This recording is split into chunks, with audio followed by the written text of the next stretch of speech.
el Hades, el Tártaro, el reino de Plutón, la Estigia, el Averno.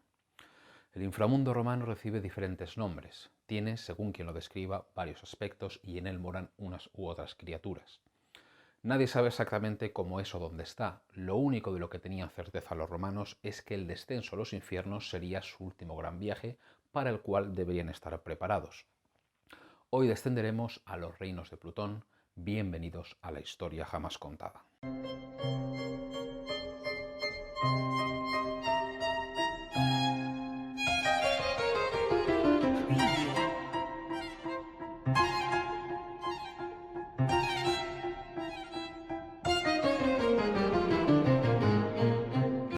Encontrarse en la entrada al inframundo era una de las peores noticias con las que se podría encontrar un romano. Ellos amaban la vida y pasar a ese otro mundo subterráneo era ya de por sí un castigo. Llegar al Hades supondría que deberían atravesarlo, lo cual les proporcionaría dolor y sufrimiento. Además, nadie les aseguraba que pudiesen llegar a cruzarlo con éxito. Como pasa con cualquier largo trayecto, este se empieza con un sencillo paso. Para poder poner el pie en el reino de Plutón se debe primero entrar en él, cruzar su umbral. Los romanos tenían diferentes versiones de cómo se entraba en el Hades. Las más frecuentes eran dos. La primera versión, para entrar al inframundo se debería atravesar sus negras puertas. Esto no sería fácil, ya que esta entrada estaría bloqueada por unos enormes portones negros de diamante guardados por una grandísima bestia. Cerbero, un enorme perro infernal de 3 cabezas, era el guardián del inframundo. Solo se podría cruzar el umbral si se satisfacían a las 3 grandes fauces de la criatura. En una segunda versión, la entrada al Hades debería ser más sencilla. El único requisito para entrar era disponer de dinero suficiente para ello. Los fallecidos, una vez llegasen al Hades, se encontrarían con un río o con un lago llamado Estigia. En las orillas les estaría esperando el barquero Caronte, uno de los seres con los que se toparían los muertos en su viaje. Solo si se pagaba la tarifa de un óbolo, Caronte cruzaría al difunto al otro lado. Según nos cuenta el poeta Virgilio, Caronte era un ser extremadamente anciano. De su cara demacrada colgaba una larga barba, sus ojos eran penetrantes como el fuego y vestía únicamente una capa negra atada con un nudo. Él solo manejaba un pequeño bote con vela, el cual guiaba por las aguas de la Estigia con una larga pértiga. Aquellos que quisiesen que Caronte les cruzase a la otra orilla deberían pagar este viaje. De no hacerlo, se arriesgaban a ser devueltos al mundo de los vivos, donde vagarían eternamente convertidos en larvas o lémures, espíritus malignos de los cuales los romanos trataban de protegerse a toda costa. En la actualidad, cuando hablamos del inframundo, pensamos en un lugar caliente, lleno de llamas y azufre, donde el ser humano sufre todo tipo de tormentos. Para los romanos, la imagen del inframundo sería bastante diferente a lo que estamos acostumbrados hoy en día. Para empezar, el inframundo romano sería precisamente eso, un mundo inferior, subterráneo, en las profundidades de la tierra, un lugar donde en teoría se podría entrar desde la superficie. Los romanos incluso habían encontrado una puerta a este mundo subterráneo. La entrada se encontraría entre las ciudades de Cumas y Puteoli. Se trataría de una gran caverna oscura y tenebrosa en las orillas del lago Averno.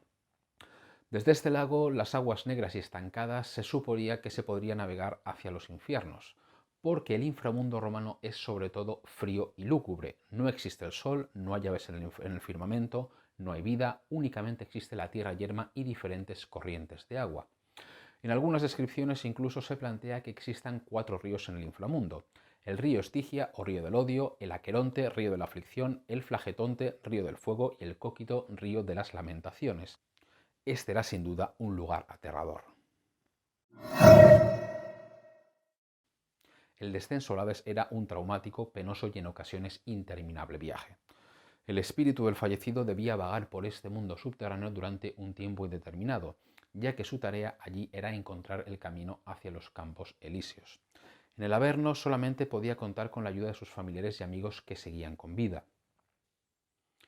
Ellos serían los encargados de recordar al difunto mediante diferentes rituales y ceremonias, las cuales en ocasiones se hacían por amor a la persona que ya no estaba, pero en otras se realizaba por miedo a que el muerto volviese al mundo de los vivos para atormentarles. Los vivos deberían enviarle comida, pero sobre todo agua. Aunque el inframundo tenía 4 grandes ríos, los muertos no debían beber de ellos, por lo que las ofrendas realizadas desde el mundo de los vivos eran vitales para que los supervivientes pudieran beber en el más allá. Nadie sabe a ciencia cierta cómo era el camino a través del Hades. Existieron diferentes especulaciones al respecto en tiempo ya de los romanos. Unos decían que era extremadamente fácil perderse y por ello pocos llegaban a atravesarlo, mientras que otros argumentaban que el camino sería sencillo y obvio para todos los que por allí vagaban. Esto solo los muertos lo sabían. Un romano no estaría solo en el más allá.